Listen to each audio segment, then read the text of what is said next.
الحمدللہ آج حافظوں کا مدنی مذاکرہ ہے۔ مدنی مذاکرہ علم و عمل کا جہاں۔ ہر گھر میں میری درخواست ہے کہ یہ ذہن بنائیے، نیت کیجیے کم از کم میرے گھر میں ایک بیٹا اور ایک بیٹی حافظ قرآن ہوں گے۔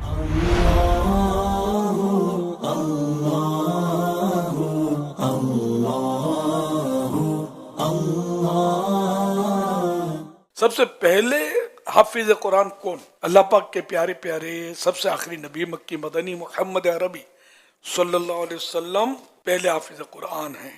تو حفاظ قرآن جو حافظ ہیں ان کو اس بات پر خوش ہو کر اللہ پاک کا شکر ادا کرنا چاہیے کہ اللہ کریم نے مجھے یہ سعادت عطا فرمائی ہے۔ فرمانے آخری نبی صلی اللہ علیہ وسلم جس نے قرآن حفظ کیا اور اس کے حلال کو حلال اور حرام کو حرام ٹھہرایا، اللہ پاک اس کی برکت سے اسے جنت میں داخل کرے گا، اور اس کے اہل خانہ کے 10 افراد کے متعلق اس کی سفارش قبول ہوگی جن پر جہنم واجب ہو چکا تھا۔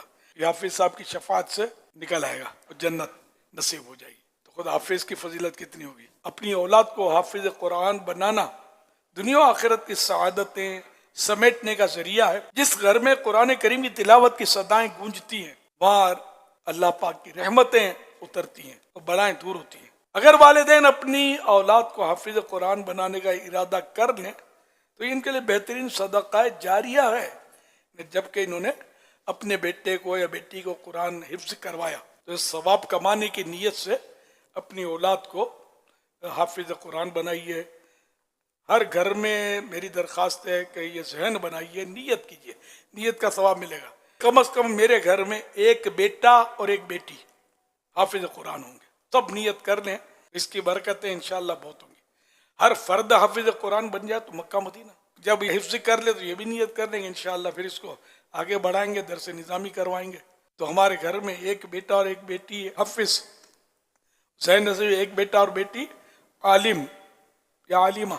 مدرسہ مدینہ کی برکت ہے کہ ان دونوں بچوں کا حفظ کا ذہن بنا، دونوں نے حفظ مکمل کیا، سند کا امتحان دیا اور الحمدللہ دونوں کو سند بھی مل چکی ہے۔ اللہ تبارک و تعالی ہماری دعوت اسلامی کو شاد و آباد رکھے۔ آج میرا بچہ جو ہے حافظ قرآن ہے، شکریہ امیر علیہ سنت، شکریہ دعوت اسلامی۔ تقریباً میں 5 سال سے الحمدللہ تراویح پڑھا رہا ہوں۔ شکریہ دعوت اسلامی، شکریہ مرشد کریم۔